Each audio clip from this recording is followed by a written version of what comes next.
Hey young cultural stewards, it's Peregrine. Today we're gonna get our hands in the dirt and make some recycled seed starting pots using stuff that you can find at home. This is one that I made the other day for my radish seeds. I probably made this on Thursday and today is Monday. So as you can see, there are already a few little plants popping up, these little cuties.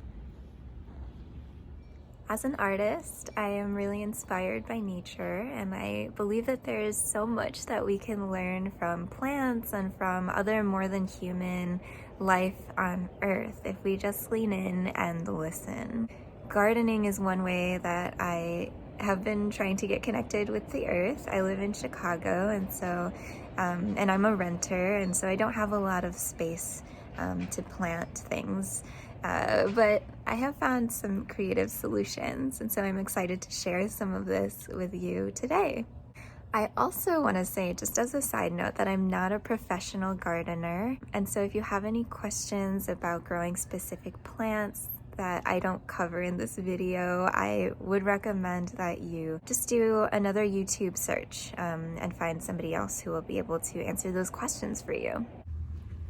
For this project, you'll need 1 or 2 sheets of paper. This can be junk mail or newspaper, magazines, all of that stuff is good. You'll need a cardboard box. And if you have access to one, a little glass baking dish or some kind of tray, it could be made of whatever material to put your box in. You would probably only need it for 2 weeks to start your seeds before transplanting them outside into a bigger pot. You'll also need some toilet paper tubes. These are just made of cardboard. You can also grab the tube inside of a paper towel roll. You'll need some scissors and then some mark making materials. I have some acrylic paint, but any kind of paint will do. Poster paints are fine too, watercolors, and then I have some markers.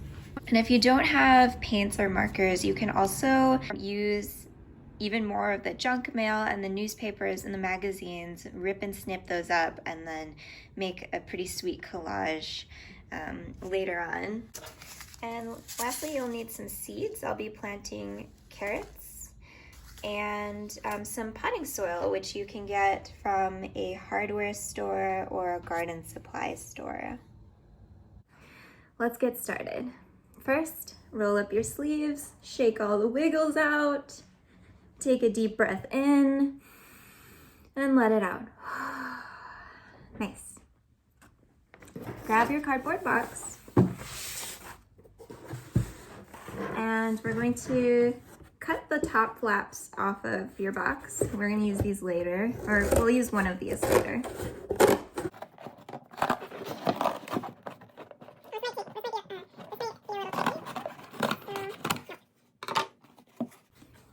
Put the top aside, put your box aside. Now take one of your cardboard rolls, eyeball about 1 inch up from the bottom of this roll, and make a cut straight up to that point. So here's what mine looks like. It's about a 1 inch cut. Doesn't have to be precise. You're gonna keep making cuts all the way around the bottom of your cardboard roll. Doesn't matter how many there are, you'll probably end up with at least 4. And you'll flip over your roll so that the cuts are on top. Now we've made these little flaps. We're gonna fold these flaps in towards the center. Try to get a nice strong fold in there, because this is going to become the bottom of a little seed pot. So this is going to hold this is going to hold 1 seed and some soil. So we'll do that same thing again with the rest of your cardboard rolls. If you have a paper towel roll, you'll want to cut that into 3 or 4 little pieces, and then you'll be able to plant more seeds. So starting on the next roll, eyeballing 1 inch up and then cutting all the way around. Flip it over and start to make your folds.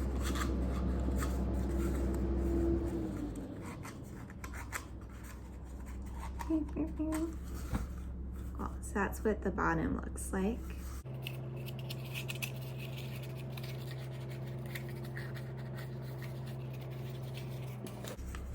So these little seed starting pots are helpful because they keep young seedlings separate from each other so that their tiny roots don't get in each other's business. And they can grow strong and long until they're ready to be moved into a bigger pot. So as you work on this project, you can ask yourself, in this time of social distancing, what are some of the ways that you are able to grow your own roots? Maybe that's through gardening, learning to garden. Maybe it's through making art or reading or writing, or maybe just spending some more time with yourself.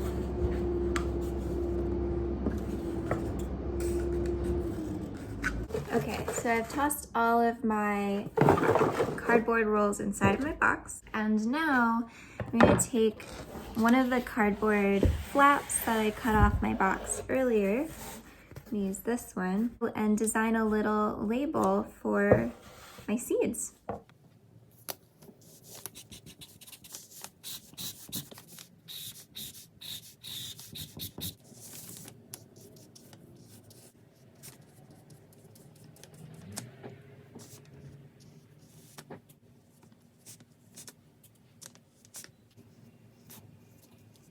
So if you have paints, if you have markers,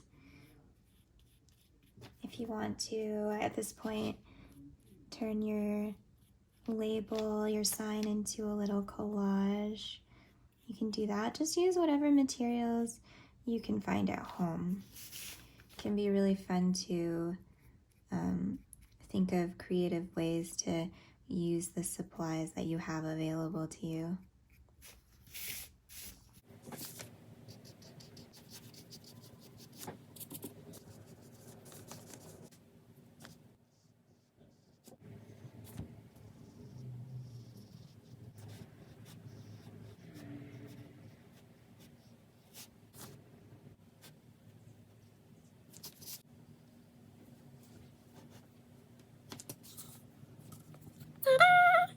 What do you think, young cultural stewards? I feel pretty happy about this. Let's all go wash our hands and then we'll come back and assemble the rest of the project. All right, I have put my carrot sign to the side to dry for a few minutes. And in the meantime, I want to talk to you about seeds. So if you don't have any seeds at this point in the project, that is totally fine and okay. I want to share a couple of creative ways to get your hands on some seeds. The first way is this. When you go to the grocery store and get fruits and vegetables, oftentimes those will contain seeds. This is how I get my tomato seeds, my jalapeno seed, my bell pepper seeds. And usually when you're cooking, you'll have to take those seeds out anyway. So what you'll do is remove the seeds, rinse them off so that they don't have any more of the vegetable or like juices from the fruit on them anymore. And then just kind of sit them out to dry someplace where you won't accidentally throw them away. You can put them on a paper towel. My mom just puts her seeds on a styrofoam plate and leaves them on the kitchen counter. And once those seeds are dry, they're ready to be planted or to be stored for a later planting time. I would do some research on what foods grow better in our climate than others. For example, if you go to the grocery store and pick up a mango, that mango that was shipped in from a city in Mexico is not going to grow the same way here in Chicago. So that's just one way. Another way is to ask your family members, your friends, relatives, neighbors to see if they have any seeds that they can pass off to you. If you know any gardeners, you can be pretty certain that they'll have extra seeds that they can give. And for the most part, my experience with people who love to garden is that they also love to share gardening tips and practices and seeds. And that's actually how I got the carrot seeds that I'm planting today. Now we get to the messy part. I have my cardboard box, all of my cardboard tubes, my seeds, and then my soil, or you can also use compost, and you can get soil and compost in the same place in garden supply stores, like I mentioned earlier, or hardware stores. You're gonna scoop some soil out and start filling your box up with soil. So we'll make a kind of a thin layer of soil throughout the box, and then start to stand your seed pots. Stand those up and fill them with soil. And if they don't stand up completely straight right now, that is fine. Because once we fill them all with soil and surround them by soil, they'll hold up pretty well.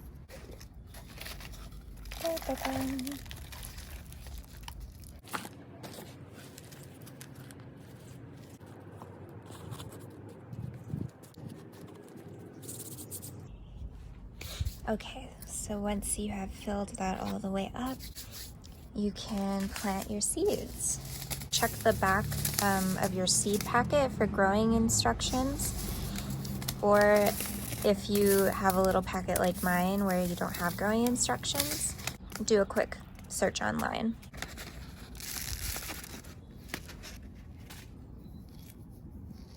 I love getting my hands into seeds and into the soil. It feels really relaxing. I'm just gonna sprinkle these in.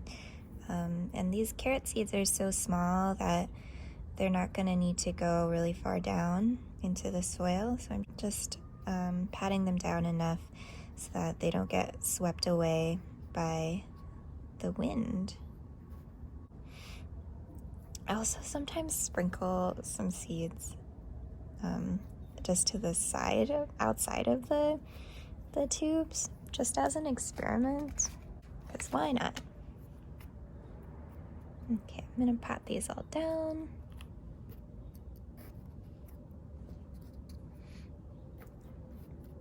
Kind of pat down around here.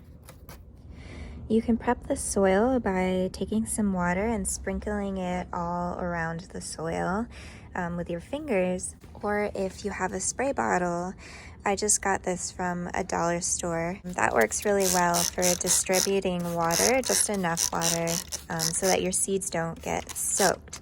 This is a pretty important beginner gardener tip, because if you have too much water, if you just pour water straight out of a jar or something like that, it might be too much for your seeds to handle and they might not grow, or you can completely drench your box.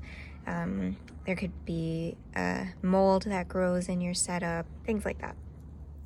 My sign is all dry, so I'm just going to stick it right inside of my box. Ta-da! Now you can sit back and enjoy the home that you've created for your seeds. One thing that I love about plants is that they remind me to grow at my own pace. Each plant is unique. You have plants like radishes that start popping up in like 2 weeks. And then you have plants like garlic that take a full winter of rest before you can fry them up with some rice and some eggs. You may be wondering what happens next, and you're right, the project does not end here. I have a little list for you. The first thing on the list is to check how much sun your seeds need in order to germinate or sprout. So some seeds need to be placed in full sun So you can leave them on a sunny windowsill, and some seeds don't need very much sun at all, so you can just place that right on your kitchen counter. The next thing to do is to check your soil every day. I know this sounds like a lot, but you're really just checking to see if the soil is dry. And if it is, you can give it a little spritz with your spray bottle of water, or sprinkle some water on with your fingers. This will be really helpful these first few days to encourage your seeds to grow. Once your seedlings grow to be an inch tall or even taller and it starts to warm up outside, you can bring them outside and plant them in a bigger pot or out in the garden if you have access to a garden. This is called transplanting. And when you transplant, you can also transplant the cardboard little seed pot that we made today. This is because cardboard is biodegradable, which means that it'll soften and break down into the soil on its own. And it'll happen over time because it's getting wet and it's getting softer. Thanks for going on this journey with me, and happy planting. If you try this project out, we would love, love, love, love to see how it came out. I'd love to know what kinds of seeds you're growing this spring. Tag us on Instagram at Young Cultural Stewards or comment below. I'll be sharing the progress of my seeds as well. Peace.